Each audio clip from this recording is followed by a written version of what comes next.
I, female 26, went on a family trip with my in-laws 2 weeks ago.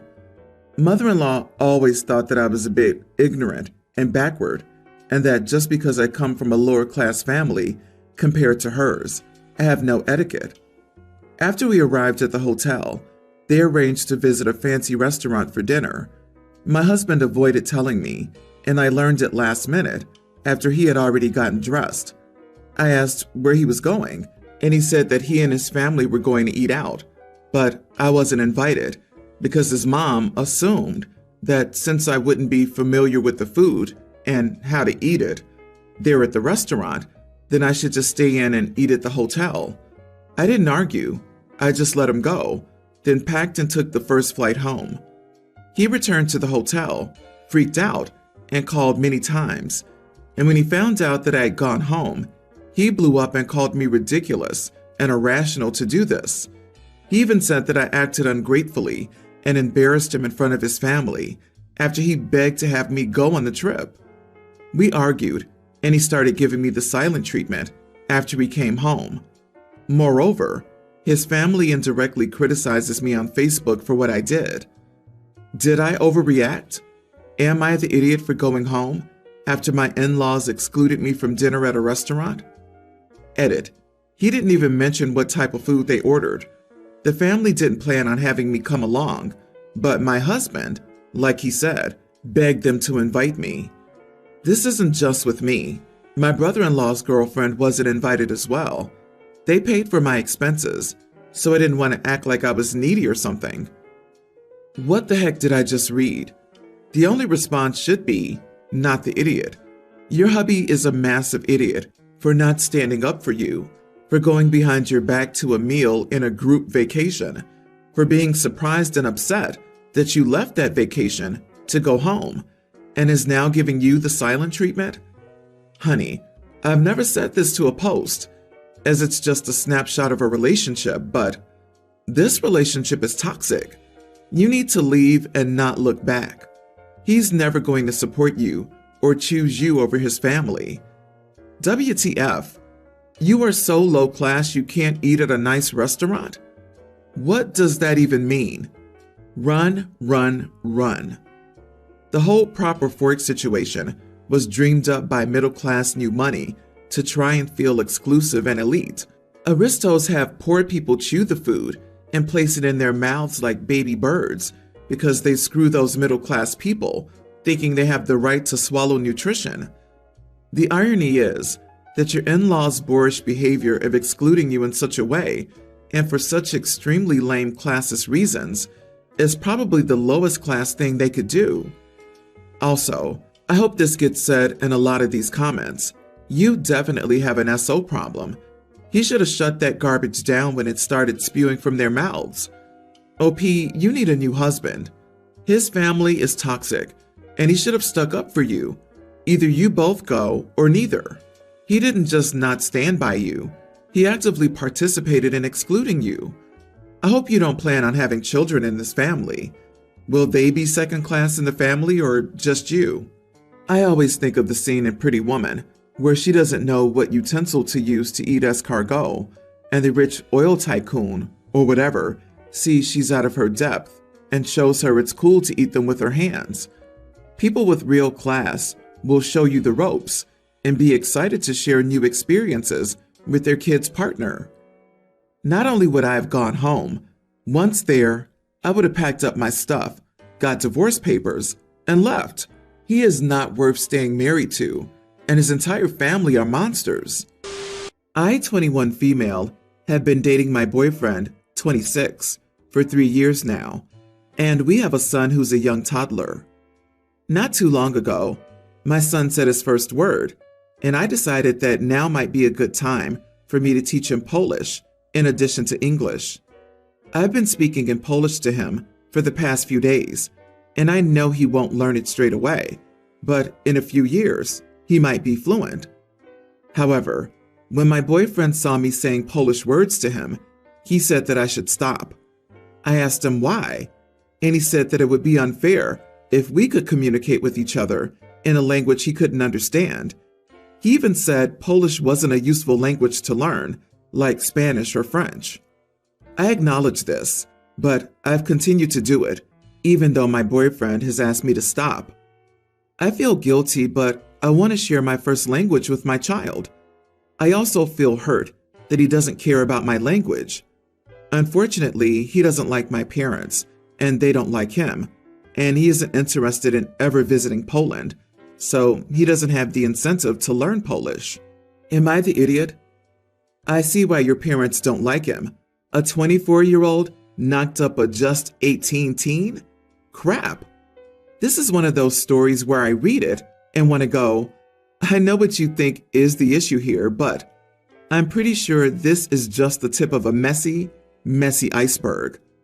Honey, I think your parents may have been onto something. Your culture is a significant part of who you are.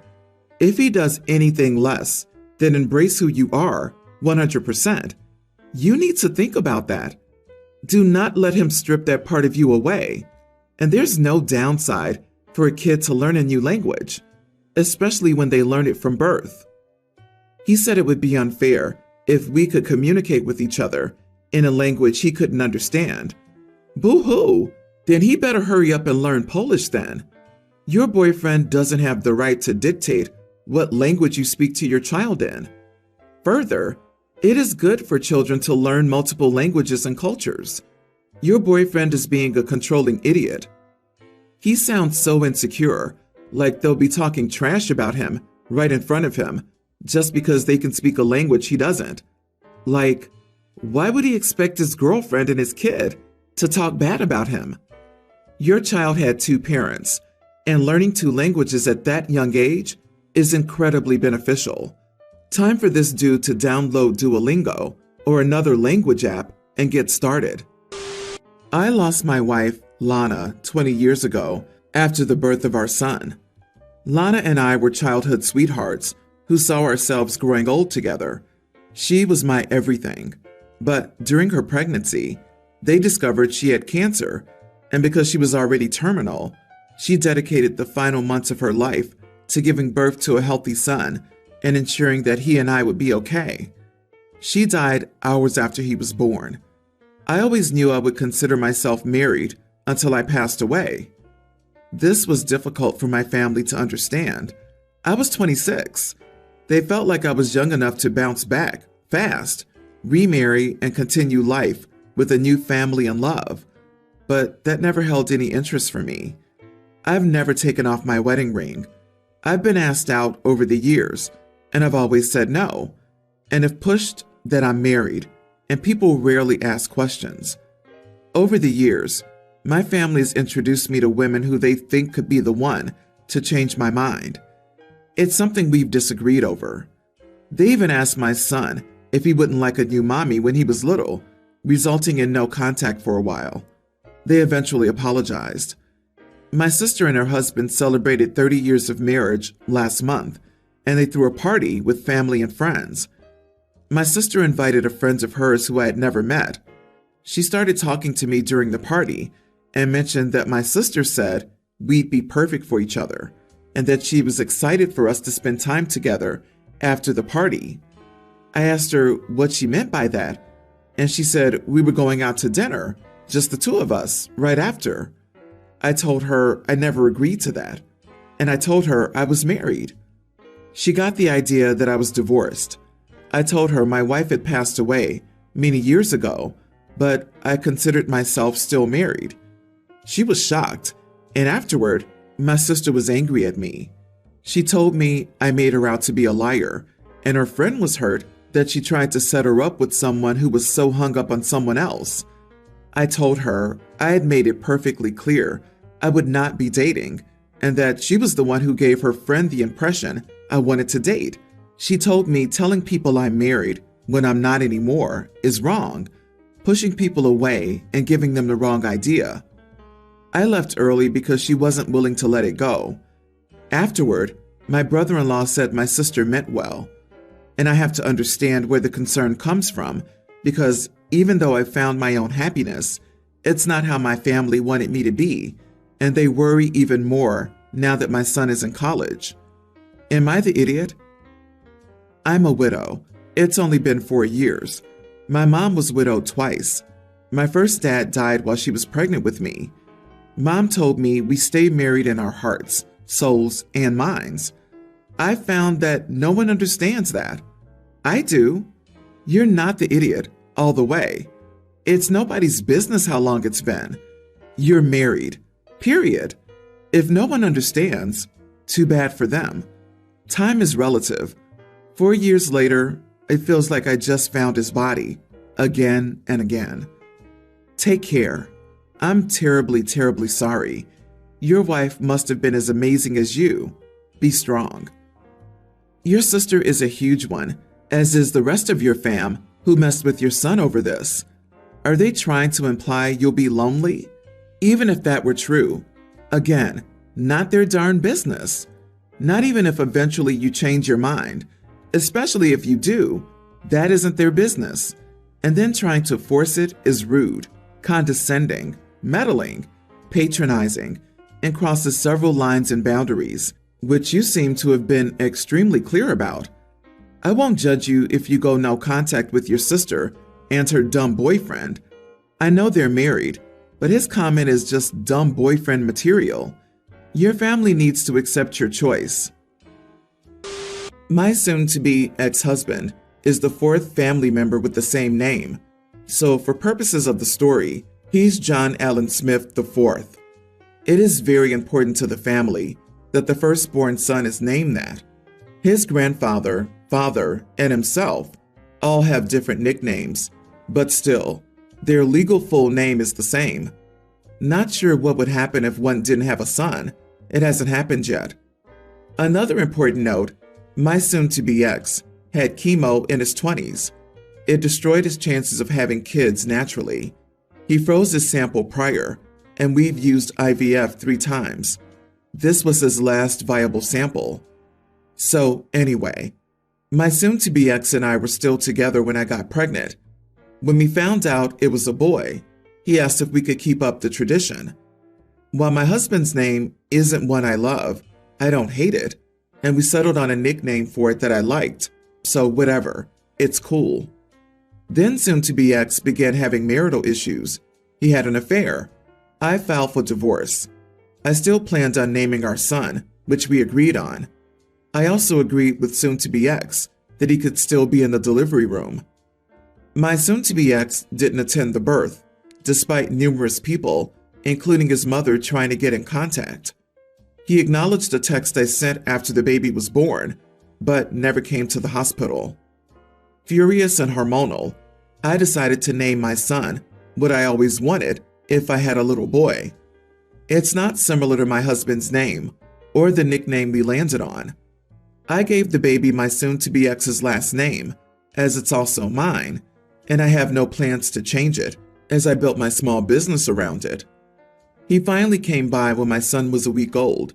He blocked me on Facebook long ago, so he didn't see what I had named him. When I introduced him, my soon-to-be ex was surprised and asked why his name wasn't what we agreed. I explained that, given all that he had put me through, he forfeited all rights to pick the name.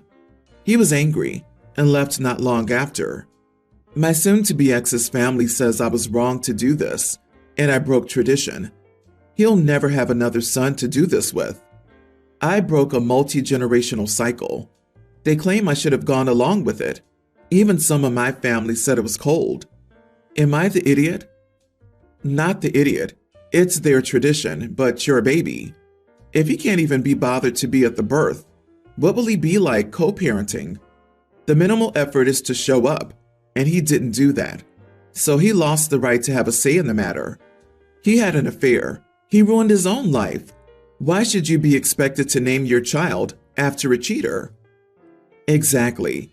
His family says I was wrong to do this, and I broke tradition. You broke? Tell them. Our family tradition is that the father doesn't cheat on his pregnant wife and then not even show up for his first child's birth. He cares more about the name than his son. Ugh. I did the same to my ex, except it wasn't a family name, and he eventually had a kid with that name. When my ex came at me with, "But we agreed, you promised," I was quick to cite the other pretty big promise he had made and broken, the "till death do us part" one. For some reason, my female 32, sister 23, and her fiance 25 decided that the best way to celebrate before getting married was to have a joint bachelor and bachelorette party at strip clubs. They also hired a bus limo for the evening. The aftermath was, thus far, 3 breakups, 4 people dropping out of the wedding party, 1 impending divorce, and 1 arrest. The cleaning bill for the limo was also more than the original rental fee. She was crying to our mom at dinner the other day, and I snorted. I tried not to. I honestly did. I was trying my best just to keep my mouth shut. She asked me what was so funny. I said I wasn't sure what she expected to happen, to get a group of people intoxicated, using illicit substances, and watching exotic dancers. She said that I was an idiot for judging her and her friends. I said I wasn't judging, just that literally anyone could have seen that outcome. My mom told me to apologize because my sister's having to replace most of her wedding party on the fly. I did apologize, but I still think I'm right. Am I the idiot for asking my sister what she expected to happen at her crazy show of a bachelorette party? I don't really care about the "am I the idiot" part. I want to hear more about this night that ended in 3 breakups, 1 possible divorce, 4 dropouts of a wedding, and 1 arrest. Ha ha ha. That's kind of unique in the history of trashy bachelor and bachelorette parties. My God, please share more. I'll give the tamest example. My cousin is a talented singer. She's single and was supposed to sing a song during the ceremony. However, she hooked up with the maid of honor, who nobody knew had that in her, including her boyfriend. This happened in the limo bus. Boyfriend got arrested for trying to break into the bus while this was going on, and several people were cheering them on after locking him out. The other bridesmaid, who's married, cheated with 2 of the groomsmen. Her husband has left her because I guess this isn't the first time. I stayed primarily sober and stayed with my sister all night so she could party and not do anything too stupid. That's the tamest? This tea is piping hot. I legit wish a documentary crew had followed. I would watch 2 seasons of this. There's also a weird fervor in needing to have X number of bridesmaids. The sister's stress in needing to replace them overshadows the chaos of the breakups, divorce, and arrest. 100% of this outcome would have been predictable based on knowing the wedding party beforehand. Also, come on, it's an epic outcome. People may not agree with me, but I feel like everyone's the idiot here, except your sister, unless she was one of the cheaters. I've been to many bachelorettes. Cheating is a good choice. Even when a couple of people get trashed, everyone still ensured the bride or groom had a good time. Your sister can ask for whatever kind of party she wants, and if everyone goes overboard, that's on them. And then you totally didn't try to keep your snort or scoff in. You wanted to state your opinion, and you were judgmental and blamed her for these other crappy people. If anything, you should have been more supportive and talked about how these people don't seem like good influences or people that she should keep close to her. Yeah, like, unless you hate your sister, it's sort of normal to be upset that your friend group is in disarray and it's bleeding into your wedding because everyone went bonkers on what was supposed to be a fun night that everyone agreed to. OP, you can be an idiot while still being right. The situation was clearly a disaster waiting to happen, but you seem a bit like you were gloating or reveling in the drama. Update: the bus/limo came out as the worst victim in this whole debacle. It needs a major cleanup and maybe some upholstery replaced. My dad is paying and he's angry. After reading the comments, I went to see my sister this morning and sincerely apologized. She asked me to be the matron of honor and I accepted. We still need someone to sing the rose during the ceremony since my cousin is persona non grata. I only know about the breakups from hearsay, but suffice it to say that getting a group of friends who have a lot of intimate history together and giving them unlimited alcohol, and then taking them out to a club is a terrific idea if you're not getting married in a week.